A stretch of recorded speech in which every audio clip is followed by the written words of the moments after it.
May I have your attention, please? नमस्कार, स्वागत है आपका। आज हम पढ़ेंगे मॉलिक्यूल्स के बारे में।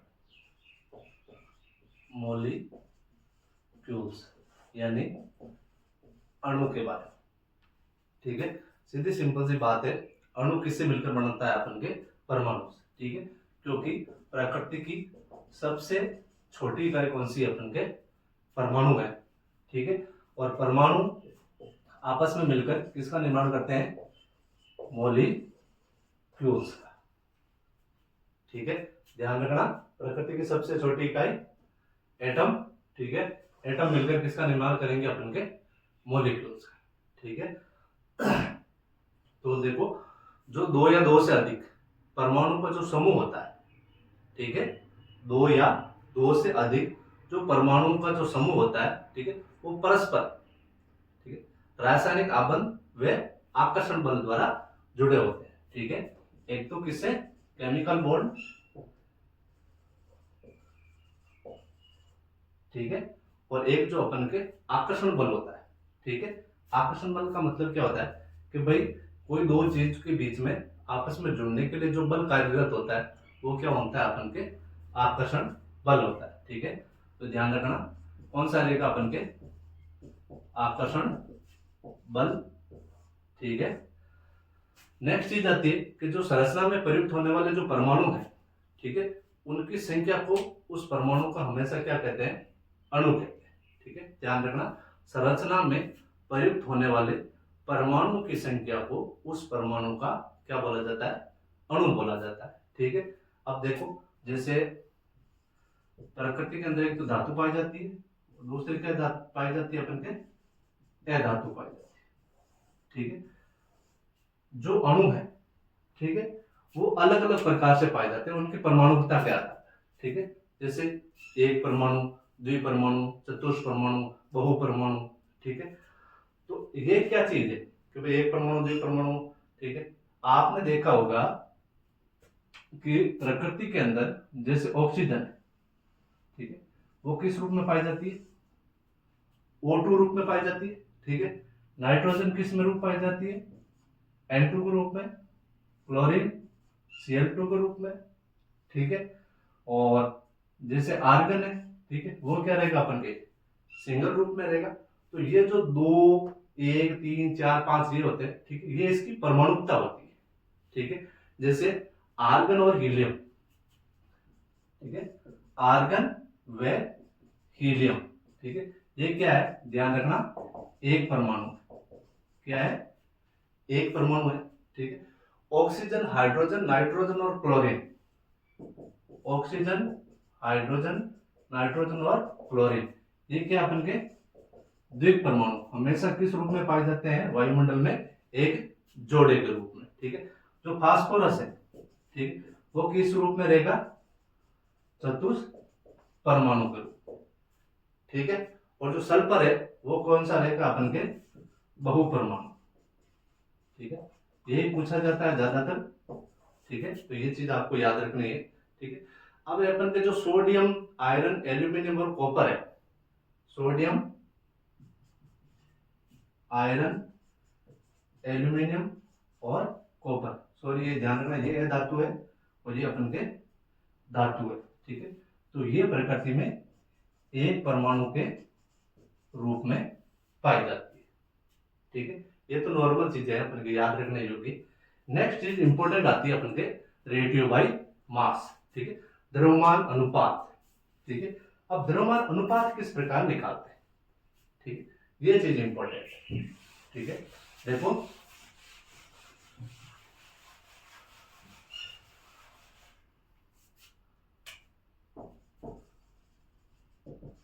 रेडियो बाई मास यानी कि द्रव्यमान अनुपात।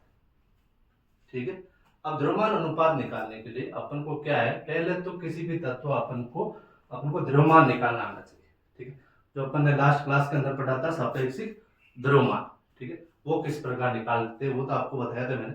अब देखो, जैसे पूछ लिया आपको हाइड्रोजन का द्रव्यमान अनुपात, ठीक है, या फिर NH3 का पूछ लिया, या CO2 का पूछ लिया, या फिर अपन के कैल्शियम ऑक्साइड का पूछ लिया, ठीक है, या फिर अपन के मैग्नीशियम सल्फाइड का पूछ लिया, ठीक है।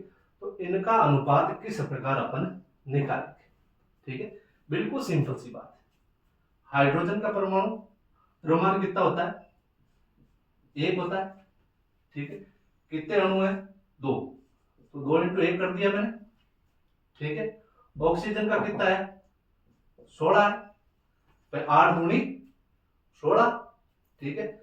अब देखो ये 2 एकम 2 और ये हो गया अपन के 16, ठीक है। अब अपन को क्या करना है? सबसे न्यूनतम इसका अनुपात निकालना है, ठीक है। और न्यूनतम अनुपात निकालेंगे तो क्या है?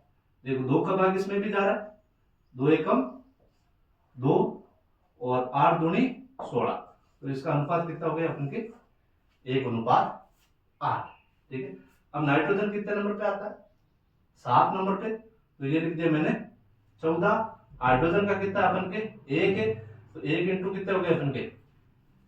3 हो गए, ठीक है। अब इसका मैं यदि सरल अनुपात निकालूं तो पॉसिबल है क्या?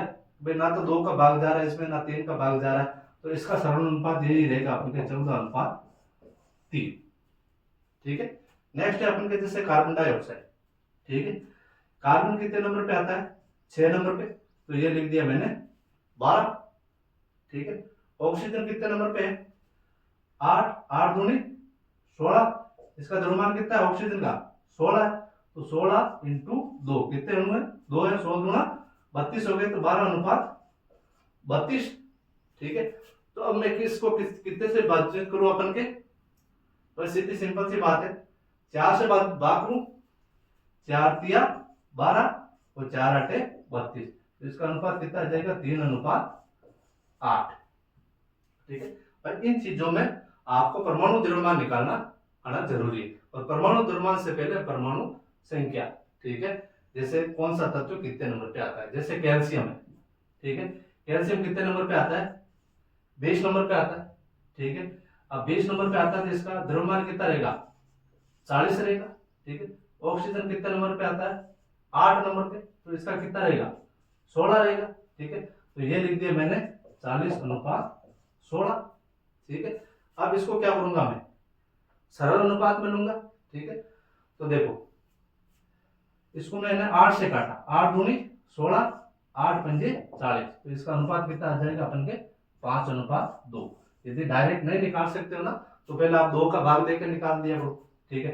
तो भाई जैसे मैंने 40:16 आ गया, ठीक है। इसमें 2 का भाग दिया 20 आ गए, इसमें 2 का भाग दिया 8 आ गए, फिर वापस 2 का भाग दिया तो कितना आ गए? 10 आ गए, इसमें कितना आ गए? 4 आ गया, फिर 2 का भाग दिया 5 आ गए, फिर 2 का भाग दिया, ठीक है, 2 आ गए, तो ये आ गया अनुपात, ठीक। छोटी संख्या से उसको आपको क्या करना है? भाग दे लेना, ठीक है। अब देखो जैसे मैग्नीशियम सल्फाइड है, मैग्नीशियम कितने नंबर पे आता है? 12 नंबर पे, ठीक है। तो ये लिख दिया अपन ने 12, ठीक है। और सल्फर 16 नंबर पे, ठीक है। तो इसको मैंने 2 का भाग दिया 6, 8, फिर 2 का भाग दिया 3, और ये अनुपात 4, ठीक है। तो इसका अनुपात कितना आ जाएगा अपन के? 3:4। बिल्कुल सिंपल है, रिलेटिव बाई मास द्रव्यमान अनुपात, ठीक। अब है किसी भी यौगिक का रासायनिक सूत्र निकालना, ठीक है। ये इंपॉर्टेंट चीजें हैं, ध्यान रखना भाई। केमिकल फॉर्मूला किस प्रकार बनता है ये देखना।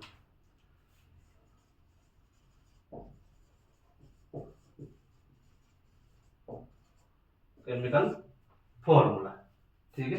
अब केमिकल फॉर्मूला निकालने से पहले आपको उस तत्व की संयोजन क्षमता यानी कि संयोजकता निकालनी आना जरूरी है, ठीक है भाई। सीधी सिंपल सी बात है, संयोजकता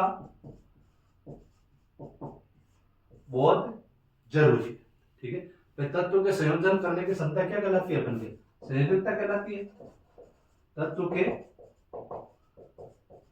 संयोजन करने की क्षमता क्या कहलाती है अपन के? संयोजकता कहलाती है, ठीक है भाई। संयोजकता क्या चीज होती है कि पहले तो एक चीज समझ लो कि कोई भी तत्व है जो अपन के अंतिम कक्ष में हमेशा अष्टक पूरा करने का क्षमता करता है। ठीक है, हमेशा ध्यान रखना कि संयोजकता किस प्रकार निकालते हैं, 2 8 8, इस संख्या को आपको ध्यान रखना है। ठीक है, अब देखो कोई भी तत्व लेना है अपन को। ठीक है, जैसे आपने इलेक्ट्रॉनिक विन्यास तो पढ़ा होगा, एसपीडीएफ। ठीक है, नहीं पढ़ा तो अपन आगे एक बार देख लेंगे। ठीक है, तो संयोजन क्षमता निकालने के लिए जैसे हाइड्रोजन, ठीक है, हाइड्रोजन का जो परमाणु क्रमांक है वो कितना है, 1 है। इसमें इसका मतलब इलेक्ट्रॉन की संख्या भी कितनी है, इसमें 1। ठीक है, तो ध्यान रखना कि जो उसका अंतिम कोश है, देखो यहां से ध्यान रखना है, यहां से शुरुआत करना है 1। ठीक है, तो अधिकतम कितने आ सकते हैं, 2 आ सकते हैं। अपन के पास में कितना है, 1। ठीक है, इसका मतलब हाइड्रोजन का कितना रहेगा, +1। ध्यान रखना कितना रहेगा, +1। ठीक है, फिर अपन लेते हैं जैसे कार्बन। कार्बन कितने नंबर पे है, 6 नंबर पे। ठीक है, तो देखो यहां से स्टार्ट करना, 6 से सबसे पहले क्या निकालना है, 2 निकाल दिए, पीछे कितने बचे, 4। अब देखो नेक्स्ट कितना आ रहा है, 8। ठीक है, ध्यान रखना किसी भी तत्व का हमेशा क्या करना चाहिए, लास्ट कक्षक पूरा 8 होने चाहिए। ठीक है, अब देखो, अब इसको एक सिंपल से ध्यान रखना है। देखो यदि पीछे 1 2 3 4 5 6 7, ठीक है, यहाँ पे 8वां तो निष्क्रिय हो जाएगा। ठीक है, यदि लास्ट में, ठीक है, यदि 1 बचे, इसका मतलब +1, 2 हो तो +2, 3 +3, 4 +4 या फिर -4। ठीक है, दोनों की चीज हो सकती है। यदि वापिस 5 आ जाए, ठीक है, तो ध्यान रखना क्या आ जाएगा अपन के, -3, ये 6 का, -2 7 का, -1, ये ध्यान रखना है। ठीक है, ये कितने में से माइनस किए मैंने, 8 में से। ठीक है भाई, 4 तक तो +1 2 3 4, और 5 से 7 8 में क्या रहेगा अपन के, वापस माइनस चलने लग जाएगा। ठीक है, अब देखो यहां से माइनस करते हुए चलना अपन को, 2 8 8 ध्यान में रखना। ठीक है, ये मैंने 6 निकाले। ठीक है, पीछे बचे अपन के 4 बच गए, इसका मतलब 8 से 4 कम है। ठीक है, तो 4 बचे, इसका मतलब इसका कितना रहेगा, +4 रहेगा। ठीक है, इसी प्रकार यदि अपन कोई और तत्व का निकाले, ठीक है, जैसे सोडियम। सोडियम कितने नंबर पे है, 11 नंबर पे। ठीक है, अब 11 में से सबसे पहले 2 निकालो, कितने बचे अपन के, 9। 9 में से 8 निकालो, पीछे कितने बचे अपन के, 1 बचा। ठीक है, अब 1 8 से कम है। ठीक है, यदि इससे और यदि 9 10 आ जाते तो अपन क्या करते, और 8 माइनस करते। ठीक है, ये इसी प्रकार क्या होता है, चलता रहता है, 2 8 8 2 8 8, इसी प्रकार इसको चलते रहना।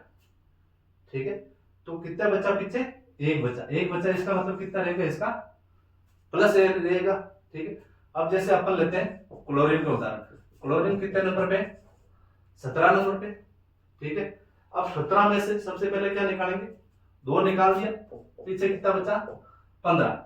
15 में से 8 निकाल दिए, पीछे कितने बचे, 7। 8 बड़ी संख्या है, 7 छोटी संख्या है। ठीक है, 7 आ रहा है, 7 आ रहा है, इसका मतलब इसका संयोजन क्षमता कितनी रहेगी, -1 रहेगी। ठीक है, ये चीज समझना बहुत जरूरी है, इसके बिना आप रासायनिक सूत्र नहीं बना सकते। ठीक है, अब देखो रासायनिक सूत्र किस प्रकार बनेगा। ठीक है, कोई भी तत्व है उसका यदि यौगिक बन रहा है तो उसका प्लस और माइनस दोनों बराबर होने चाहिए। ठीक है, जैसे मैंने ले लिया HCl, हाइड्रोजन क्लोराइड। ठीक है, अब इसका रासायनिक सूत्र अपन को बनाना है। ठीक है, एक तो हाइड्रोजन है, दूसरा क्या है, क्लोरीन है। ठीक है, हाइड्रोजन की संयोजन क्षमता कितनी है, +1 है, और क्लोरीन की कितनी है, -1 है। ठीक है, इन दोनों को संतुलित करना चाहिए भाई, सीधी सिंपल सी बात है। ये इसको एक उदाहरण दे दिया, ठीक है, या फिर ये हो गया, तो इसका क्या, दोनों में हमेशा क्या आनी चाहिए, ये बराबर रहना चाहिए। तो ये बन गए अपन के HCl। नेक्स्ट है अपन के एल्यूमिनियम ऑक्साइड।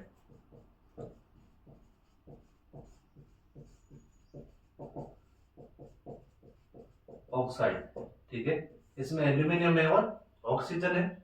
ये एल्यूमिनियम, ये ऑक्सीजन।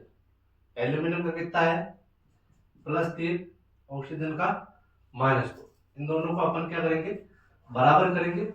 इसको 1 से गुणा किया मैंने, कितना रहेगा +3, इसको 1 से गुणा किया -2, दोनों बराबर है नहीं, ठीक है। नेक्स्ट करते हैं अपन 2 से गुणा, ठीक है, तो 3 दूनी 6, इसको 2 से गुणा किया अपन ने, 3 दूनी 2 दूनी 4, दोनों संतुलित है नहीं, ठीक है। फिर इसको मैं यदि 3 से गुणा करूं, ठीक है, तो कितना हो जाएगा अपन के 3 दूनी 6, तो इधर -6 और इधर +6। तो एल्यूमिनियम को कितने से गुणा किया तो +6 आए, 2 से, इसको 3 से, तो क्या बन गए अपन के Al2O3, ठीक है। फिर है अपन के नेक्स्ट कार्बन टेट्राक्लोराइड, ठीक है। अब देखो इसमें कार्बन है और एक क्लोरीन है। कार्बन का कितनी होती है संयोजकता +4, क्लोरीन की -1, ठीक है। इन दोनों को गुणा करने के बराबर करने के लिए अनुपात में क्या करूंगा मैं, इसको 1 से गुणा करूं, ठीक है, तो क्या आएगा अपन के +4, ठीक है। इसको मैं 1 से गुणा करूंगा तो कितना रहेगा -1 रहेगा, ठीक है। इसका मतलब क्या है भाई, ये रॉन्ग हो गया, दोनों अनुपात में बराबर नहीं है। 2 से गुणा करूंगा तो भी बराबर नहीं होगा, 3 से गुणा करूंगा तो भी बराबर नहीं होगा, 4 से गुणा करूं तो इंटू 4, तो कितना हो गया अपन के -4, ये +4 है और ये -4 है, ठीक है। तो देखो कार्बन 1 हो गया, 1 से गुणा किया, क्लोरीन को कितने से गुणा किया तब बराबर हुए 4 से, तो क्लोरीन के कितने हो गए 4, तो ये बन गए अपन के CCl4, ठीक है। एक आता है अपन के सोडियम नाइट्रेट, ठीक है, सोडियम नाइट्रेट, ठीक है। एक तो सोडियम है इसमें और एक क्या अपन के नाइट्रेट है NO3, ठीक है। सोडियम का होता है +1 और नाइट्रेट का होता है -1। ये किस प्रकार निकलता है वो अपन आगे वाले टॉपिक में चर्चा करेंगे। तो सोडियम +1 और -1 दोनों बराबर है, ठीक है। इसका मतलब इसका सूत्र क्या बनेगा NaNO3, ये चीज होती है, ठीक है। नेक्स्ट टॉपिक है अपन के मोलिकुलर मास, ठीक है, बिल्कुल सरल है, ठीक है, और पूरा डिटेल से लाइन टू लाइन पूरी की पूरी चीज समझाई जाएगी आपको, ठीक है। नेक्स्ट है अपन के मोलिकुलर मास, ठीक है, यानी कि आणविक द्रव्यमान। आणविक द्रव्यमान से पहले, अणुओं से पहले अपन क्या करेंगे परमाणुओं का द्रव्यमान, और परमाणु का द्रव्यमान कैसे निकाला जाता है वो आपको पता है, ठीक है। जैसे पहला ले लिया मैंने H2O का मोलिकुलर मास, H2O का मोलिकुलर मास ले लिया, ठीक है। इसमें कौन कौन से, एक तो हाइड्रोजन है और दूसरा कौन सा है ऑक्सीजन है, ठीक है, 2 तत्व है, ठीक है। 2 तत्वों में पहले अपन क्या करेंगे, इसका परमाणु द्रव्यमान निकालेंगे, इसका परमाणु द्रव्यमान निकालेंगे, फिर दोनों को अपन क्या कर देंगे जोड़ देंगे, ठीक है। तो हाइड्रोजन का परमाणु द्रव्यमान कितना होता है 1 म्यू होता है, ठीक है। ऑक्सीजन का 16 म्यू, कैसे निकाला था आपको पता है, ठीक है। अब हाइड्रोजन अणु कितने हैं 2 अणु है, तो इसको मैंने कितने से गुणा कर दिया 2 से, तो कितने हो गए 2 माइक्रोन और इधर 16 माइक्रोन, ठीक है। दोनों को प्लस किया तो कितना हो गया अपन के 18 माइक्रोन। तो जल का मोलिकुलर मास कितना हो जाएगा अपन के 18 म्यू, बिल्कुल सरल है, ठीक है। तो इसमें क्या हो जाएगा अपन के हाइड्रोजन का मोलिकुलर मास और ऑक्सीजन का मोलिकुलर मास दोनों को अपन ने प्लस किया तो किसका आ गया अपन के H2O का मोलिकुलर मास, ठीक है। नेक्स्ट है अपन के देखो बहुत इंपॉर्टेंट चीज है फॉर्मूला यूनिट मास।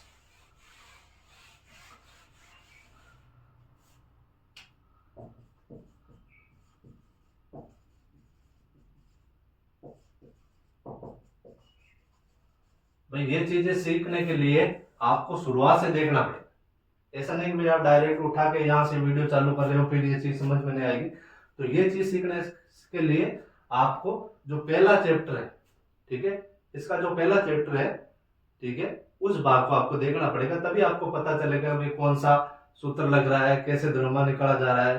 ठीक है, तो देखो यदि अपन के आ जाए कैल्शियम क्लोराइड का अपन के फॉर्मूला यूनिट मास निकालना है।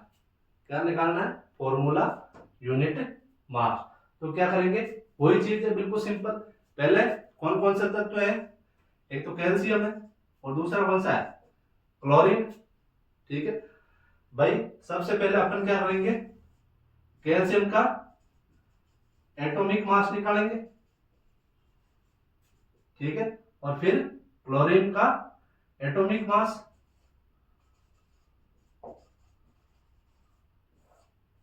ठीक है, कैल्शियम का परमाणु द्रव्यमान कितना होता है? मैंने आपको बताया था कितना होता है, 20 नंबर पे, तो इसका कितना रहेगा अपन के? 40 माइक्रोन। ठीक है, क्लोरीन का कितना होता है अपन के? 70 गुणा 34 और एक 35 माइक्रोन। ठीक है, ये हो गया अपन के 35 माइक्रोन। ठीक है, अब देखो क्लोरीन का कितना है? अणु है, 2 अणु है, तो इसको मैंने मल्टीप्लाई कैसे कर दिया? 2 से मल्टीप्लाई कर दिया। कैल्शियम का कितना है? 1 है, तो इसको कितने से मल्टीप्लाई कर दिया? 1 से। ठीक है, तो 40 से कम 40 प्लस 35 गुणा 70, तो ये हो गया अपन के 70 माइक्रोन। तो कितना हो जाएगा अपन के? इसका 35.5, सॉरी, ठीक है, 35 या 35.5 लगभग बराबर ही होता है। कोई इसमें अपन को मेन तो सूत्र निकालना आना चाहिए। ठीक है, तो 40 प्लस 71, ठीक है, तो कितने हो गए अपन के? 111। ठीक है, तो ये होता है अपन के किसी भी तत्व का अपन को फॉर्मूला यूनिट मास निकालना। ठीक है, फॉर्मूला यूनिट मास में कोई भी आपको यौगिक दे दिया जाए, ठीक है, जरूर नहीं अपन के कैल्शियम क्लोराइड ही हो, कोई सा भी यौगिक दे दिया जाएगा, उसका आपको फॉर्मूला यूनिट मास निकालना है। तो उस यौगिक में कौन कौन से तत्व हैं, ठीक है, जैसे इसमें मैंने बोल दिया कि CO2, ठीक है, तो उसमें कौन सा है? कार्बन और ऑक्सीजन। तो पहले कार्बन का परमाणु द्रव्यमान निकालना है, फिर ऑक्सीजन का परमाणु द्रव्यमान निकालना है, फिर दोनों के अपन को क्या करना है? योग करना है। ठीक है, तो वो क्या रहेगा? उसका फॉर्मूला यूनिट मास रहेगा। ठीक है, तो ये टॉपिक हो गया अपन के कंप्लीट।